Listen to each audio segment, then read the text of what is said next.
How's industry today? Good. These are moving on. Right. Always something. Oh, yeah, it's always something. There was one movie there for crap. Some great, some not so great. Out of the fire and all of a sudden. Yeah, Something that you weren't even expecting. And then it's always that sort of feeling like. Oh, paper towels in the restroom. I know. Like, I feel like the little kid at the arcade waiting for tokens to come out. Nothing ever comes out. You're waving. And I'm going like this, it's like, okay, it's good. But there's paper towels in there. Are they? Yeah, it's just that the mechanism is not working. No, it's fine, you're fine. There she is. Thank you. Right, there he is. I know that.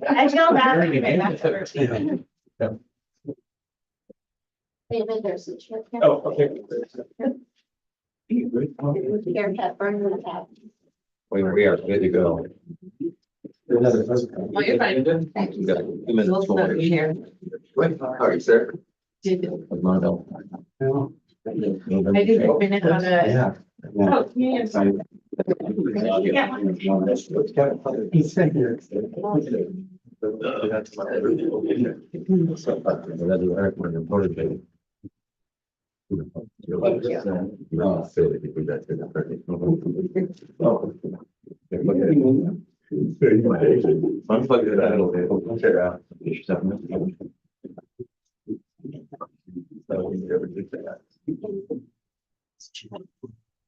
No, right here.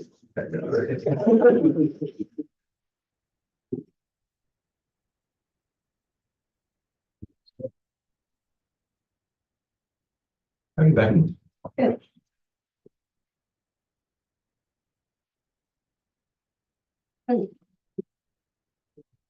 We need 5-day weekends. Come work 1 week on, 1 week off. I like that even, you know what? Corey, I like that. I'm telling you. Just tell our customers that and the residents. What are you doing? Right. No matter how What much you you do do for me it, yesterday? never enough.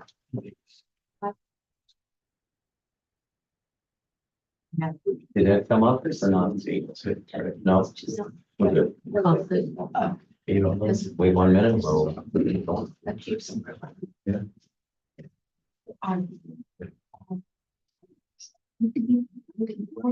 Negativity is abundant. No. And she knows. Yeah. Oh, self-proclaimed brilliance. Oh, yes. That's wonderful. Okay, 11 o'clock. We're going to go ahead and call the CPCC meeting to order at 11 a.m. on Monday, August 12th. Ian, can you please provide a quick overview of the meeting instructions? Yes. We are holding this meeting in compliance with Brown Act rules relating to telephonic video conference meetings. Some of our committee members are participating via teleconference. Each teleconference location has been identified on the agenda and made available to the public. For committee members joining us via teleconference, please use the raise hand feature if you would like to speak. We will call in the order we receive your raised hands. For members of the public that have joined us in person and would like to provide a comment, please fill out a comment card. They are located in the front and return the card to me. We will call on you when it's your turn to speak. For members of the public that have joined us at the teleconference location and would like to provide a comment, please notify the staff present when you would like to provide a comment. And lastly, you have up to 3 minutes. And that concludes our meeting instructions. Thank you. Thank you, Ian. We now move to the Pledge of Allegiance. Could we have Corey Moss, wonderful mayor of the City of Industry, lead us today? Stand. Place your right hand over your heart and join me in the Pledge of Allegiance. Begin. I pledge allegiance to the flag of the United States of America and to the republic for which it stands, one nation, under God, indivisible, with liberty and justice for all. Thank you, Corey. Esmeralda, can you conduct roll call, please? Chair Hepburn, Here. Vice Chair Reese,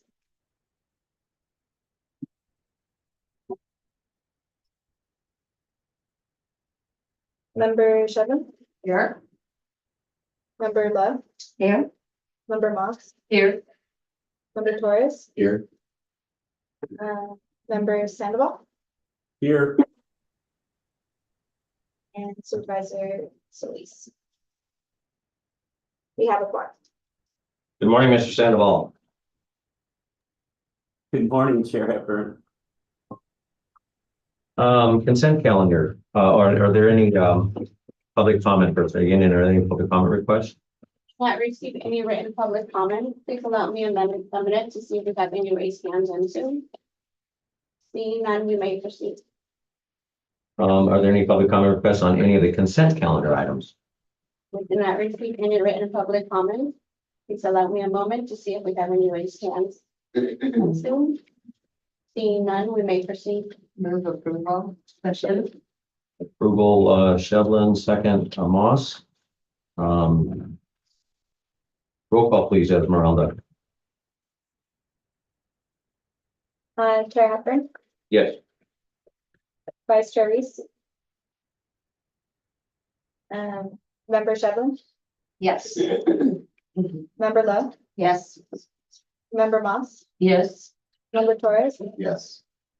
Member Sandoval, Yes.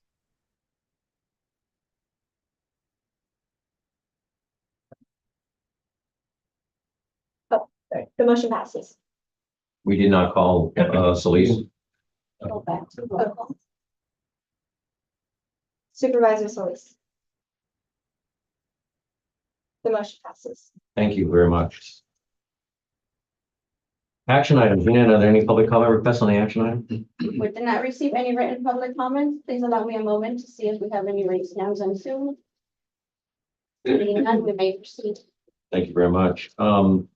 Is Carrie Intiong here or is she? Yes. Oh, that's you. Hello. I'm so focused on the red lettering. Hello. How are you? Carrie and Chad Harrington present on this item.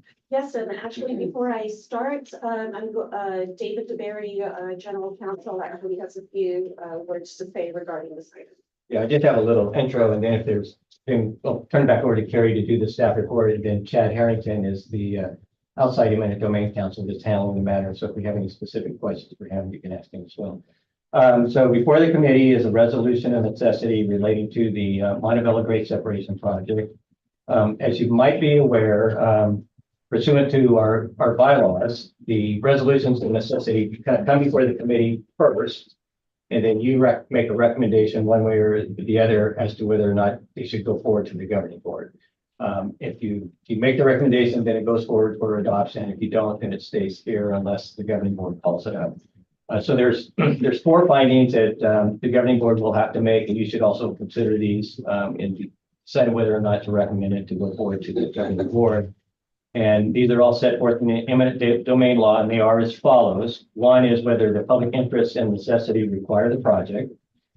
2, whether the project is planned or located in a manner that will be most compatible with the greatest public good and least private injury.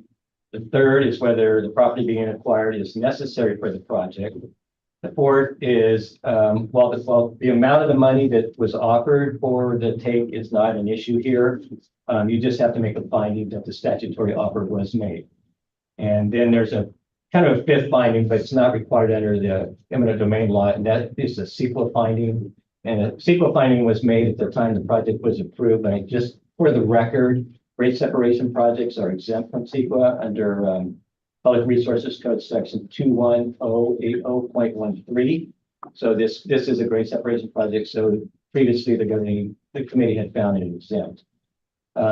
In order to get the resolution to the board, it just requires a simple majority of this committee to move it forward. But as you might be aware, because I think we've all probably done bonds in the past, the governing board actually has to approve it by 2/3 of the entire legislative body. With that, I'll turn it back over to Carrie to give you the facts of support the funding. I'm going to stand up just so that my. What's before you is resolution of necessity number 24-21. This concerns parcel 209Z for the Montebello Boulevard Grade Separation Project. Just to give you a lay of the land on the aerial that you see before you, north is facing up. There's Montebello Boulevard going up and down on the screen, and Olympic Boulevard going left and right on the screen. The Union Pacific Railroad tracks, you can see at the bottom of the screen. And parcel 209Z is at the southeast corner of Montebello and Olympic. It is owned by PER Partners, PER Partners. But it is currently leased to a business that it operates as Alfonso's Tire and Diesel Repairs. As you can see on the screen, Alfonso's has 2 driveways that are available for them for ingress and egress. One driveway is along Montebello Boulevard and another driveway is along Olympic Boulevard. The resolution of necessity is to acquire 2 TCEs along both driveways, along both the Montebello driveway and the Olympic driveway. The TCE that goes along the Montebello driveway is 308 square feet. The TCE along the Olympic driveway is 464 square feet. When we build the underpass, the grade separation at this site, the driveway along Montebello Boulevard will not be available for use for ingress and egress by the business, because there will be a retaining wall and a meandering walkway just to the west of that Montebello Boulevard driveway. So the business will no longer be able to enter or exit their property off of that Montebello driveway. So the TCEs are necessary for us along the Montebello driveway in order to close off that driveway, in order to close off the gate and build a fence to close off that ingress and egress. The TCE along Olympic is necessary in order for us to widen that driveway. Currently, that driveway is only 11 feet wide. We are proposing to widen that driveway to about 40 feet in order to make the property accessible for the trucks that are currently using, or the trucks that are currently their customers for Alfonso's Tires and Diesel Repairs. So those are the 2 TCEs that we are hoping to acquire, again, for the purpose of closing off the Montebello Boulevard driveway and then expanding the Olympic driveway to make ingress and egress easier for their current customers. And then also on the line is Chad Harrington, who is our eminent domain counselor. I'll turn it over to Chad. Thank you, Carrie. Can everybody hear me? Yes. I don't have too much to add. Carrie did an excellent job of describing the purpose and the need for the TCEs that we're proposing to require here. And Mr. DeBerry did a great job explaining the findings that will need to be made when the board considers the resolution of necessity. I do want to point out that we have made an offer to purchase the property to the property owner that was made back in June. We have attempted to correspond with the property owner and the property owner's attorney about the offer, as well as a possession use agreement. Those communications so far have been kind of one way, just our office to them, without too much response on their part. But we're continuing our efforts to negotiate with them in an effort to purchase. However, we would still recommend that the agency proceed with recommending the resolution necessity to the board, and that the board adopt the resolution necessity so that we can ensure the project remains on schedule so that we can acquire these property interests.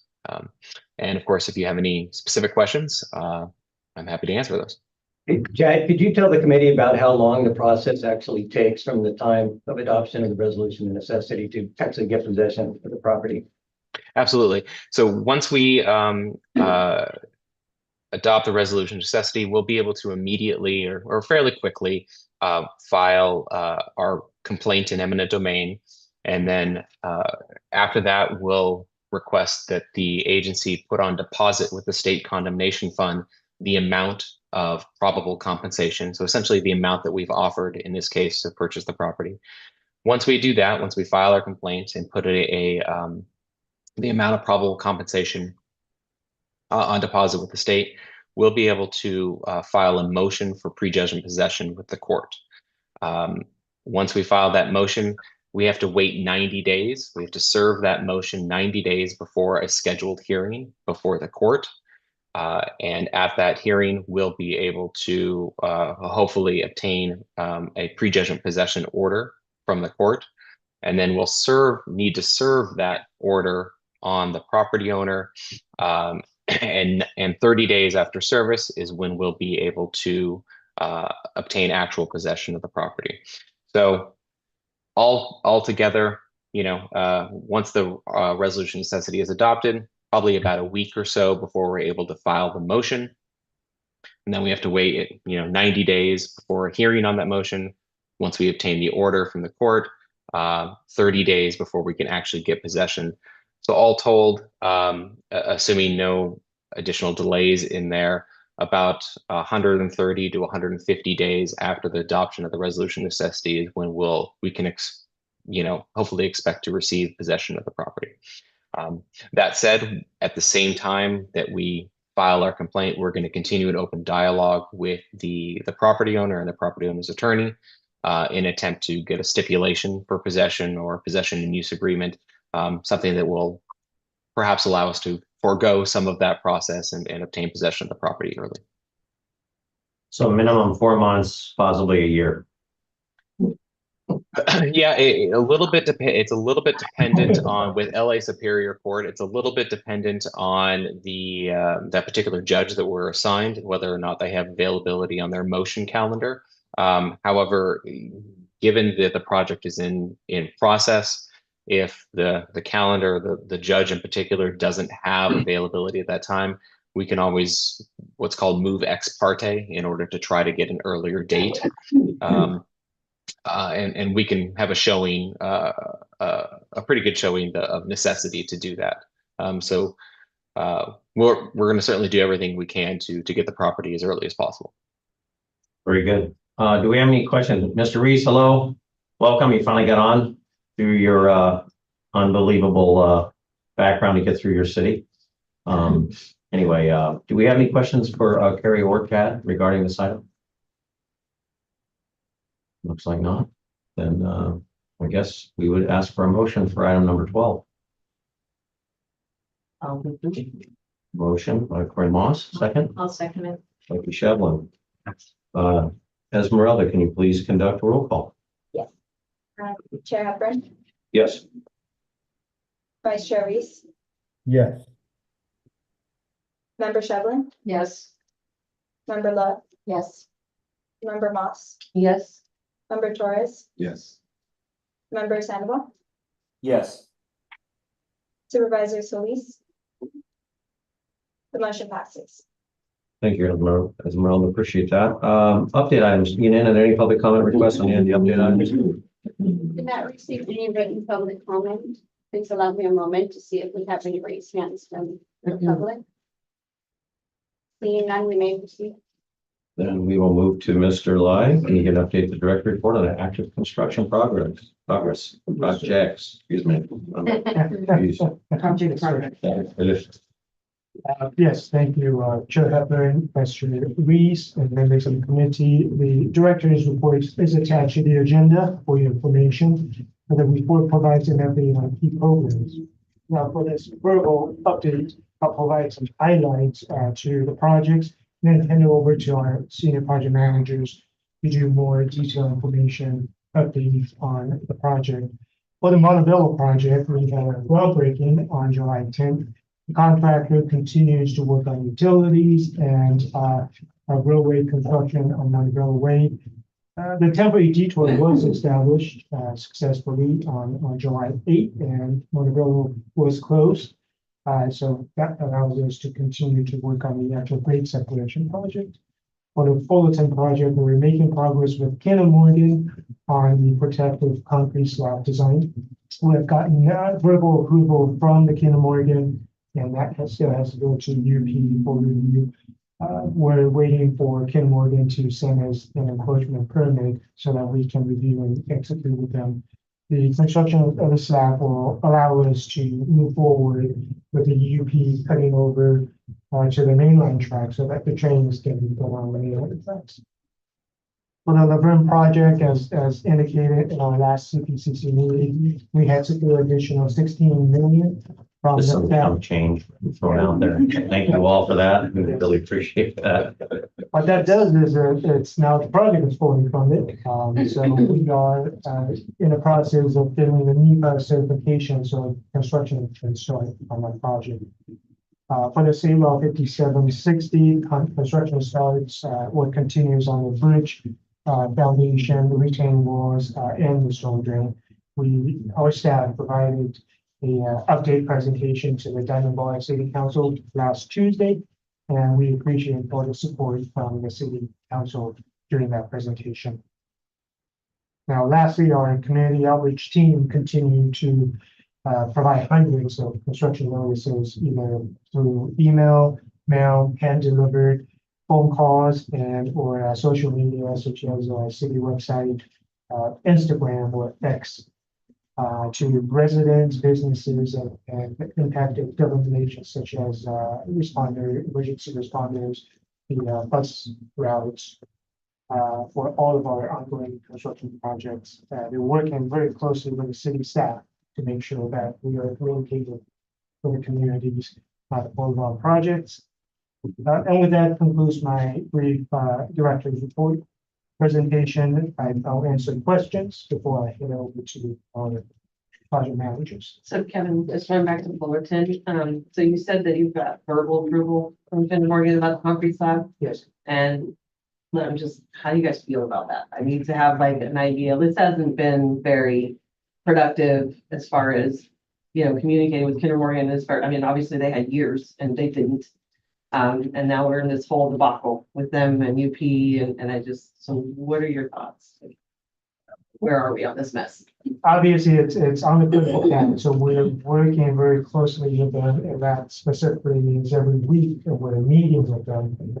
They have local inspectors, but every single one of them are in Texas, because a lot of times we're like, okay, we're gonna expedite things, and we're not gonna do it. But we were fortunate in the sense that we're willing to meet with us on a weekly basis with their engineering team, the real estate team, and I think in the first couple of meetings, their legal team, that we are working to secure a solution so that we can move forward, so that we can tell the UP that we have reached an agreement with UP, tell our UP to do the cover. So that helps us. You reached an agreement with Kinder Morgan. A verbal, Yeah, because because it's been about 3 months. that's been, Just trying, I don't even want to ask how much money we think has been lost in that time. we're tracking. that, yes. And, if we have any kind of legal recourse, it doesn't seem like we do. It seems like we're just tied up in Yeah, this. let's talk about that. Okay, we can do that. That works. Just, Yeah, I get it. Yeah, but for project management purposes, we do want to have a solution, so we know what the path forward, that we're gonna secure that. Then we'll take. okay, yeah, no. Do you think, Appreciate the update. do you think the UPR will accept that? Yes. Yes, I believe so. We're Okay. in close communication with UP. They've been attending all the meetings as well. So That's we good. understand the issue, we understand what the concerns are. It seems like the only thing that's holding UPR back is Kinder Morgan. Hmm. I could They're ready to see, go. I could see Mayor Moss's frustration. Yeah. We had a bit of time on this. Okay, well, I'm sure we'll visit this again very shortly. Yes.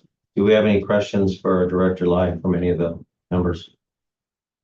Mr. Sandoval, again, thank you for the bridge. I know that there was a combined effort from many, many people to get that funding, but I do appreciate your support on our pedestrian bridge. It just shows how we all work together well as communities, and one benefits the other and it benefits all. So thank you very much for that. Chair, Can you hear me? Yes, Yeah, thank you for that. Really, thanks goes to the staff. Staff does the heavy lifting and the hard work, and certainly we take important votes, but they did the heavy lifting. So I just really want to commend staff for their work and working with Youngji on this effort. So just wanted to express that. Thank you. and I would carry John to that one and say the same. Without the staff, we would have nothing. And everything we do is for all of us, and I do appreciate that. And we have an amazing staff here that pushes this stuff forward. That actually, with our great reputation too, it makes these projects even more palatable for any of the entities to invest in these because we do such a great job. So kudos to everybody here. Thank you. With that, we'll move to Mr. Choi or Ricky Choi. Is that correct? Or we I have the project updates. capital projects? Oh, monthly update. Sorry, monthly report. Next, Video. Renee? So for State Route 760, next slide.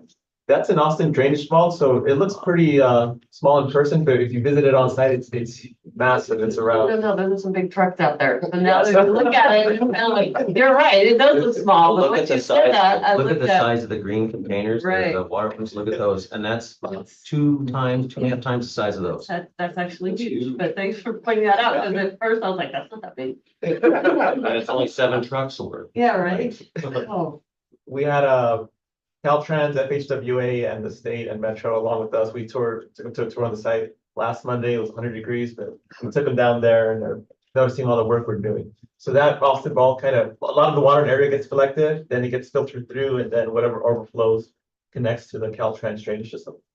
Next slide. Over there on the east end in front of the golf course, there was a big pile of dirt. Now, basically that's for settlement. It allows the soil to go down like 7 inches. Once that goes down, after 120 days, we remove the soil, and then we're able to start building the retaining wall. So this photo was taken in maybe 2 weeks ago, but now if you go out there, you see the footing is in, and then we're working on the actual stem wall, the vertical part of it. Next slide. What you see there is a driving of foundation piles. Those piles go 60 feet below the bottom of that. So that's what sustains the bridge that's going to get everybody off from the 60 to Grand Avenue Bridge. And afterwards, after we finish those piles, this was taken a couple weeks ago. If you go out there, the footing is in, the pile cap is in, and then we're working on the vertical part of that. Next slide. And on Golden Springs Road, the local streets, we are working on a sanitary sewer relocation. We appreciate the city for allowing us to do a closure of the street down Golden Springs South intersection. So what we're able to do is we're able to get all the motorists to a detour route that allows us to work safely and efficiently on the sewer line. Looks pretty simple, but the sewer line's 20 feet deep, so it's hard. You have to excavate, do what you need to install, and fill it up by the end of the day to allow traffic to go through. And I believe this is the last slide. I can answer any question though. It's 760. Oh, that's another photo of the detour. We need to put the existing sewer line on that alignment, and that allows us to start working on the bridge on the freeway side. So sewer line is very important. I just want to thank Kevin and his team, Renee, and your team. You guys did a fabulous job for the council last week. So I really appreciate the update.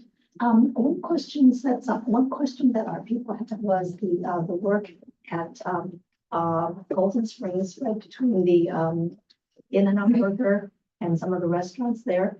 And they were concerned that the construction was impeding the customer traffic. I don't know if that question ever came back to you, and what would be the answer to that?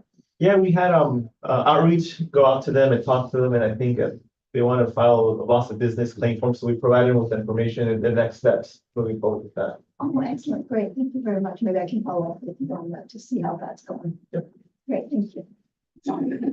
Great job for sharing with us. Yeah, I see that. No, it sounds like construction limits. I almost see that every day, and it's amazing how quickly they move so much dirt in such a short period of time, which means they're gonna build the bridge a lot quicker and things are gonna go. Hopefully our weather sticks with us, nice and dry, but thank you. Any other questions for staff? Good. Okay. we move on to. You guys are mixed up so much. It's not me, it's Monday. It's Monday. Please. Fullerton Road, Oh, it's, yeah. it's all yours. This morning, right on the project manager for Fullerton Road, grade separation. Next, please. I think it's Kevin covered, Director Lai covered most of these things previously, but just kind of give you a visual of what he was talking about. From this cul-de-sac across into the parking lot of the building just to the north of Railroad Street, Kinder Morgan has a 16-inch high-pressure fuel line. They were concerned about, right before we did the cutter, about the extra, weight and pressure on that cot, created by both the new rail traffic and the extra.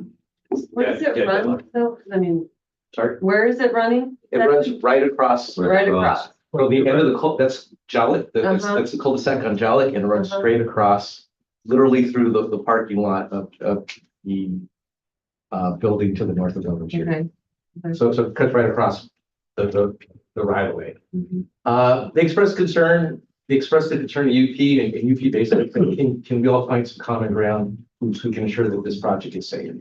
So over the course of the last few months, we've been working on a design. It's a grade beam design to protect the high pressure line. So it's basically a big slab of concrete, like Kevin talked about. So it's kind of 2 steps forward, 1 step back. At this point in time, we're going to have to remove the T-wall sections there, probably about 3 sections there that you see that we're showing here. They'll be removed, and we'll excavate some of the dirt and construct the grade beam. Next slide, please. So we're trying to do as many things as we can in parallel. We've already talked to UP. UP crews were actually out there a couple weeks ago, and they actually removed the track in that location. That's kind of the same cul-de-sac to the left. So UP's already. So we're trying to do as many things in parallel with the design, review approvals. UP crews were out there because only they can cut the tracks. We can't touch their tracks. So their crews were out there. They removed about 150-foot section of the track just to give our contractor some room to work with. The grade beam is only going to be, I believe it's like 20 feet wide, but they removed about 160 feet just to give the contractor some room to stockpile dirt, maneuver equipment and those things. Why now? Excuse me? Why now? Why now? I mean, this was designed, this is like a lot of work after the fact. And why didn't Kinder Morgan say something to begin with if there was an issue? Our engineering and staff had already done all this, and now we're tearing up track, we're taking down some of the walls, and now we're taking out ballast and everything else and putting in a concrete 20-foot bond beam. That's a lot of money. And it's diverting our attention off of the project with other crews to do this. I mean, what happened? I'm just curious. I mean, because as a construction guy, you want to do it once. I understand. Once is it. I completely understand that. Somebody on the other side said, hey, Yeah. spoke up after the fact and said, we might want to have something to protect it There's a because we have lot a high on that, pressure line. and I think we can talk Yeah, offline maybe about it. what I'll do is I'll prepare a memo. If you would, please, Yeah. because to me in construction, that's a big mistake on Kinder Morgan's part, not ours. We did our job. We did our due diligence. We went with UPRR. Everything was approved, got our track in, and we're moving forward with the Fullerton grade separation. And now someone comes back willy-nilly and says, we're going to spend excess amount of dollars and we're going to have to put in. So if you No, could no, please. that's fine. I mean, they were aware since 2022 of our design plan, and we actually do have an agreement with them. And we've actually paid them money to do the inspections and approve the design. I mean, Kevin explained to me kind of what happens, but typically there's a lot of different utilities on these projects. Always. So we send them out. Thanks for this explanation, because I think it folds right in. So we send out designs and plans, and then we leave. It's incumbent upon the utility to let us know whether we need to do anything to protect them in place. And if we don't hear from the utility, there's an assumption that nothing needs to be done. Our problem, the same problem that Corey has said and you've said in this meeting, is that Dr. Corey, it's like, is that Kinder Morgan. is at the last minute, when they have it over a year and we've gotten all this in place, Now they say they have a problem with it. So that's what we're working through.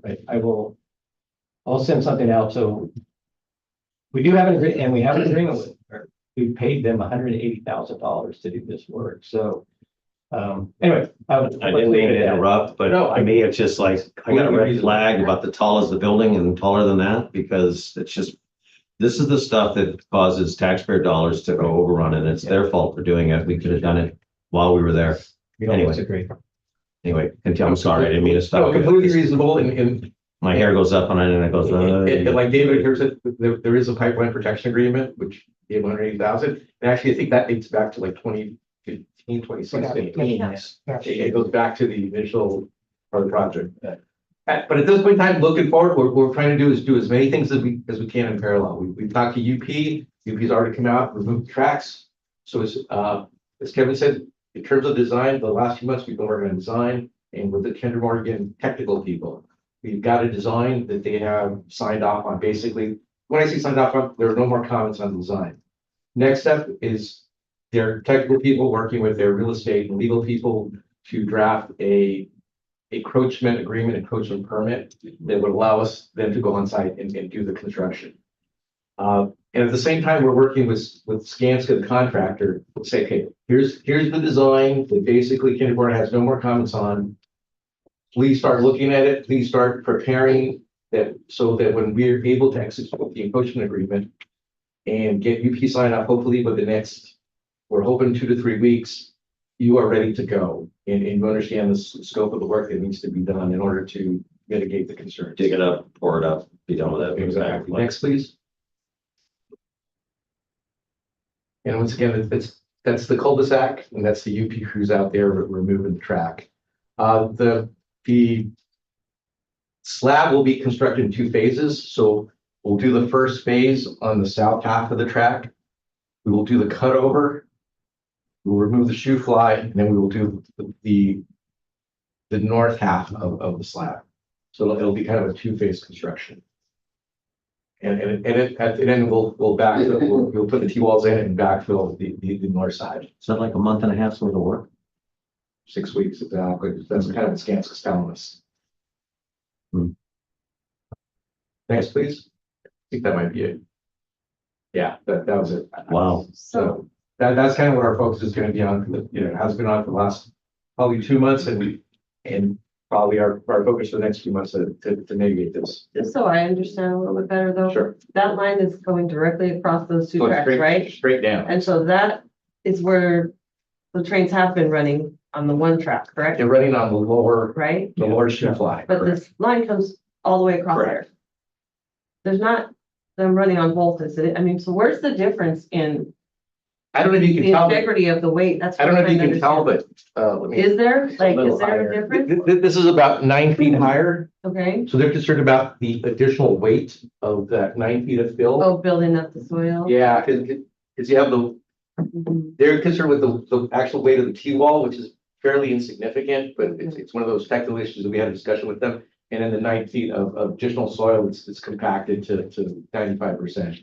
I do want to add that we have engineering calculation done by California PE showing that the after condition and the before, the loading is about the same for the reason that even though we have added that load, which is from the 30, the track is more away from their pipe. So the active loading is less. Now they disagree on the basis of a software that they're using. So that's all. But that pipe is below the ground already. That's correct. How far? About 45 feet, about 5, On the shoe fly side, about 6 feet, 6 feet. and on the mainline track, it's about 15 feet or so. And like I said, we did the calculations. That's it, just make, And we're showing, the calculations come out that you're below grade. You're way below grade. correct. And the live load of the actual trains, the load actually dissipates the farther you go down. So from our standpoint, the additional 9 feet extra weight is offset by the loading conditions that it's deeper. So the weight is dissipated over a larger area. So the actual forces on the 16-inch pipeline are the same, our positions, they're the same in the Okay. pre-project and post-project conditions. All the same. Right. Well, they don't think so. Well, we don't know. Oh, okay. I think your report to it. A report to all of us would be great, but really appreciate, I'm sorry to, it's just a stickler of mine. When you do something, you do it once, do it right, which we did. And then somebody comes back later and says, anyway. Montebello Boulevard grade separation project. Next slide, please. I got right for it. Yeah. This is an aerial shot from the drone that we fly over the project area almost on a weekly basis. What you see here is the Union Pacific Railroad tracks going up and down the stream. This is a shot looking east. We have closed down Montebello Boulevard, like Kevin said earlier, with cooperation and help from the city of Pico Rivera, the city of Congress, and LA County Public Works. We were able to set up detours through their streets so that we could set up, so that we could close Montebello Boulevard on schedule. So what you see here is a lot of construction activity in and around the railroad tracks. There is a pit that you see kind of center right of the screen. That is a Jack and Ford pit for an AT&T relocation. The run that we had previously heard about is to the center left of the screen. Next slide, please. This is a shot of Montebello Boulevard looking south towards the railroad tracks. What you see here is a lot of private property work being done on the right hand of your screen, where we've had to obtain TCEs in order to relocate private property fences, to do some utility relocations, to make way for the eventual two frontage roads that will be going along the west and the east side of this picture. Next slide, please. And like Kevin said, also, we had a groundbreaking ceremony on July 10th. Thank you, Chair Hepburn, for emceeing that groundbreaking ceremony, for giving thanks to all the people who have made the funding for this project possible. But also, I just want to say thank you for acknowledging the boots on the ground, the contractors, construction management team.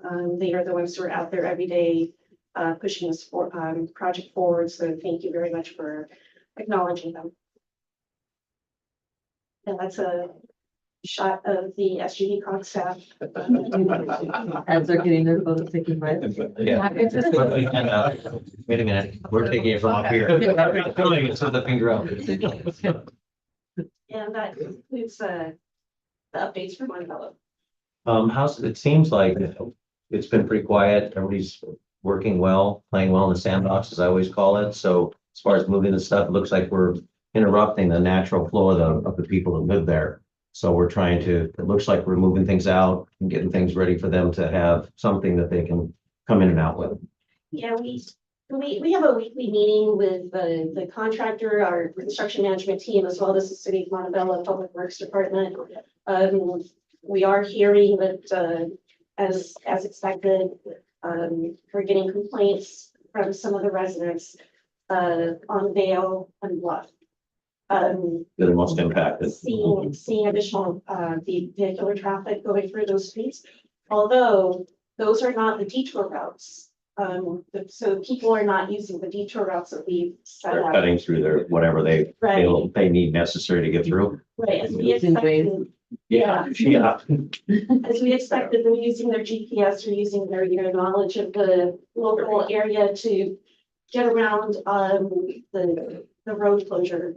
So that's something we're keeping track of. We also, our CM team also drives the two designated detour routes weekly to make sure that everything is going well. We don't want to, have any complaints from the jurisdictions that have been nice enough to work with us on those detours.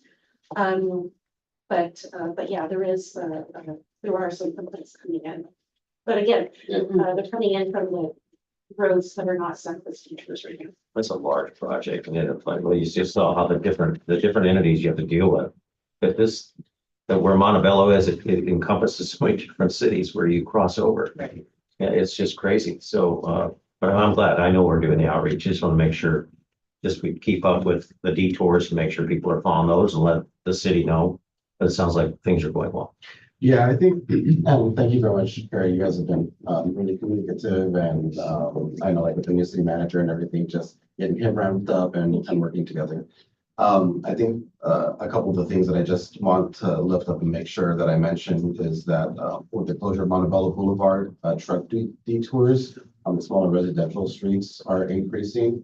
I haven't been, it hasn't stuck out to me so much like what kind of detour signage there are on some of those other smaller side streets that people are using. But like when it comes to cars, it's really hard to control. But I think when it comes to like larger big rigs, just working with the city and making sure like that is like very apparent and very clear. The other thing, which is tangential, we all have problems with UPR, it sounds like. But just to bring to your attention that train stops are increasing along those roads. So one, I don't know how that's going to affect construction and what you guys have to deal with, because we have trains stopping on the tracks for 45 minutes, an hour and a half at a time, sometimes with no clear reason what's going on. And that's in both directions. At first I thought if you're going westbound into commerce that maybe they would like kind of like offload cargo, but one of the businesses regularly, almost daily, tells me about the stoppages that happen, and it's going eastbound as well. So I don't know what's happening east of Montebello that's causing those stoppages. I've been stopped by one of those trains myself. The most that we've been able to do so far is call the hotline number that's posted on the signal arms. But we're not able, we have no control over the stoppages, obviously, but we are very, very aware of them. Which I think just goes to highlight even more the need for this project, because once the grade separation is in, then those stoppages, they can stop all they want, and traffic will keep flowing through. Yes, exactly. It's just for this next, the next 42 months here that as they increase that, that's gonna become a bigger and bigger problem.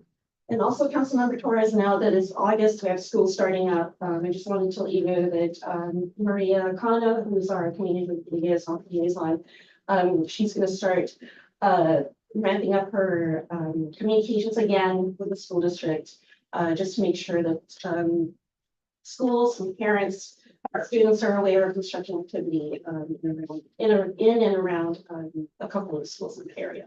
Okay, great. And then the last thing that I had or question was there on Greenwood and Olympic. So a lot of the traffic from Montebello is being diverted down that way.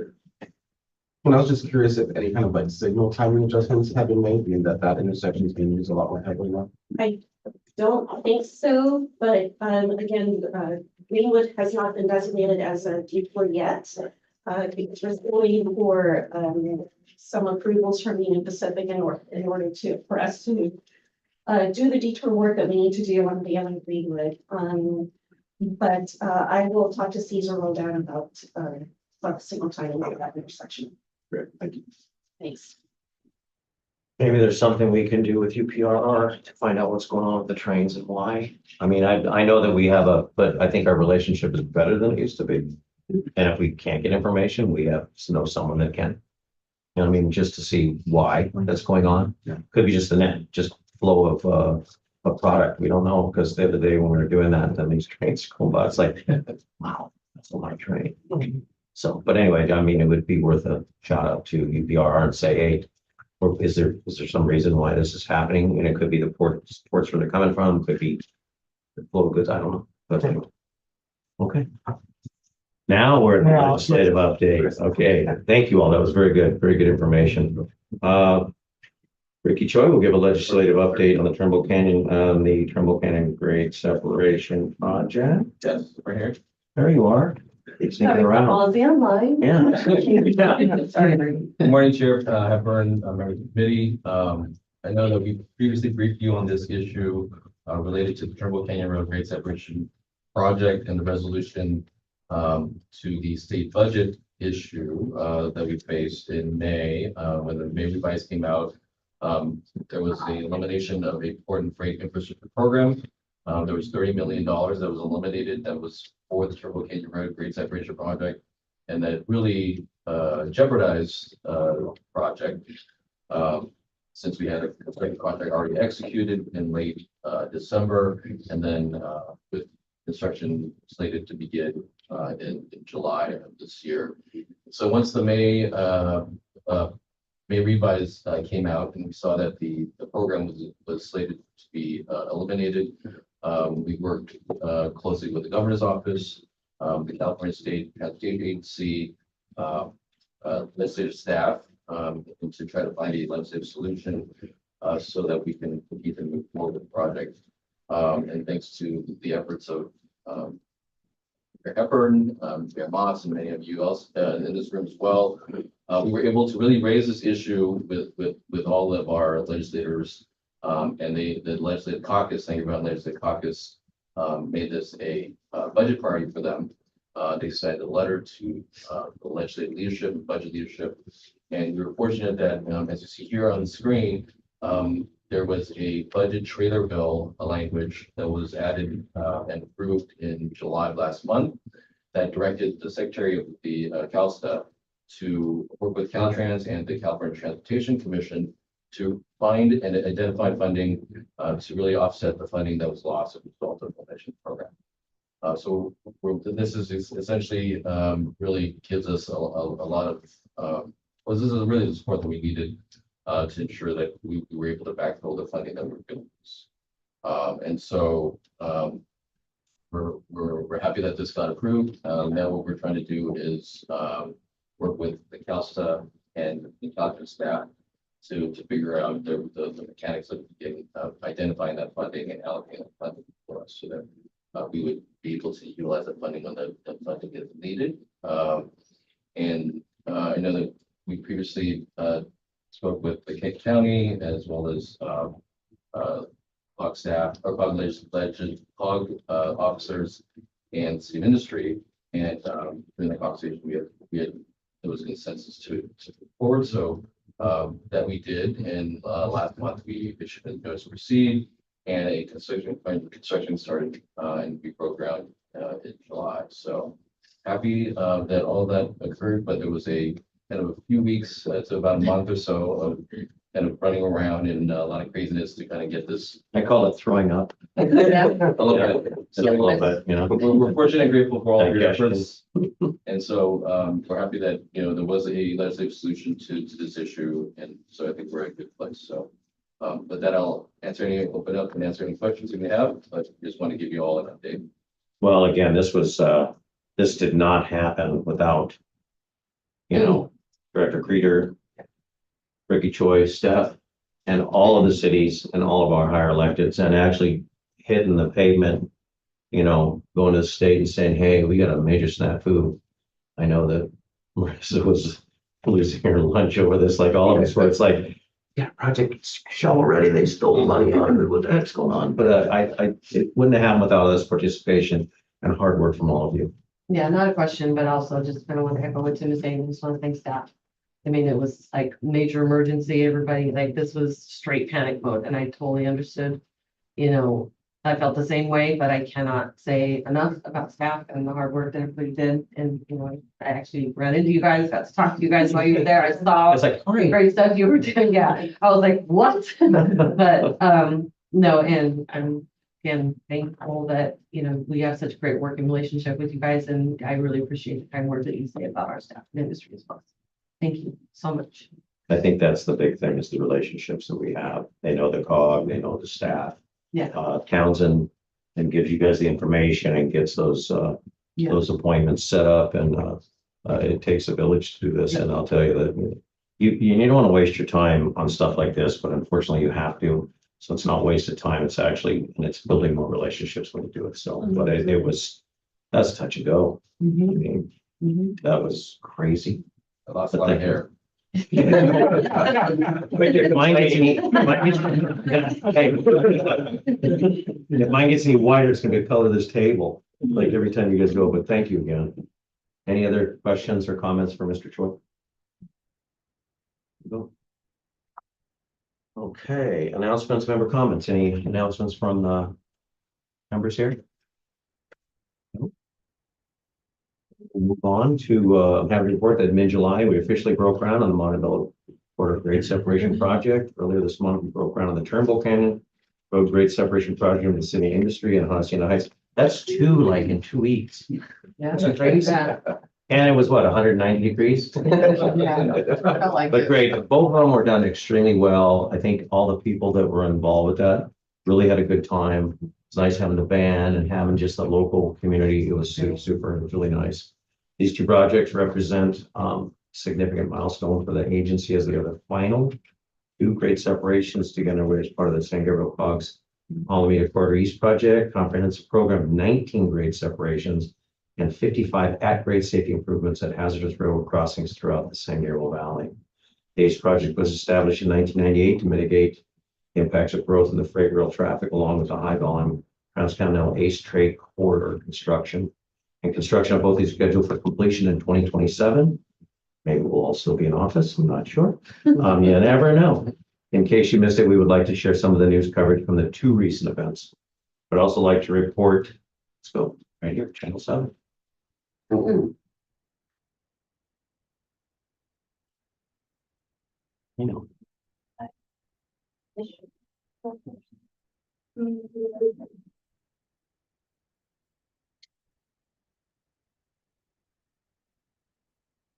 Sorry.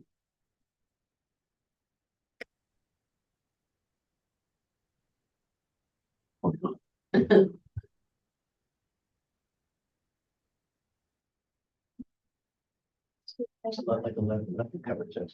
Oh, yeah.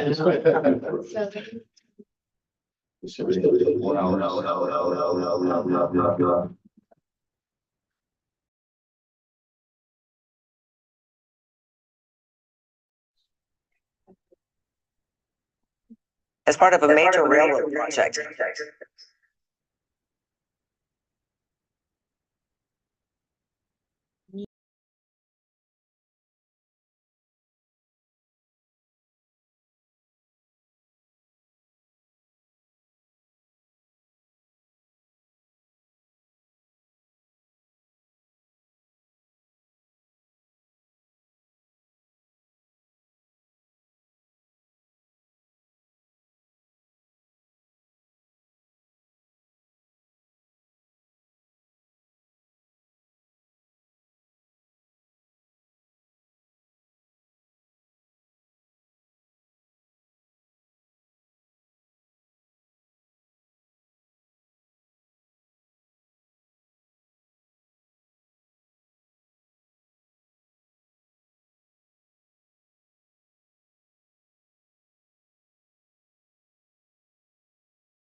It's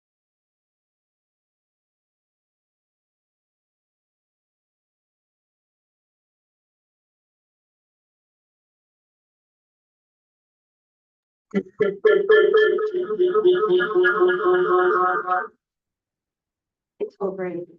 Okay, so we're good. You done? Oh, Nope. Wait, are you, well, you almost jumped in. I'd also like to report that during the month of July, the board meeting, the Metro Board of Directors approved the Sgvcog's requested capital loan agreement to advance measure MSP funding so that we are able to complete the remaining eighth grade separation projects and the I-605 Valley Boulevard interchange project. Want to personally thank Mayor Tim Sandoval for his support in championing this critical project for us. We are grateful for the Metro Board for their partnership and appreciate the tremendous efforts of staff in making this happen. This would not have happened without our wonderful staff again and doing outside the box thinking on how to fund these projects. And for Metro, looking at it saying this is a great way to do this, and it's a not time sensitive, but it gives us money throughout, and then we catch back up. So kudos to staff, Marissa, all you guys that did this and put this outside the box and looking at it going, we can do this. And then obviously it did. And thank you to Mayor Sandoval and all the Metro Board for looking at it going, this is a great way to fund these projects to get these things going. So congratulations again. Our next scheduled meeting is October 7th at 11 a.m. And today is Kevin Ly's birthday.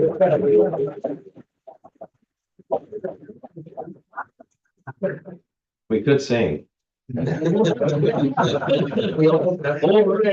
have lunch after and I'll lose you. Not to say that I'm not a good singer, I'm not. With that, we go to General Counsel. Thank you, President Hepburn. So we have one closed session speaking of the terminal project, and this is conference with legal counsel, existing litigation pursuant to Government Code Section 54956.9. And it's San Gabriel Council of Governments versus Chu, LA Superior Court case number 23 SCCV 00188.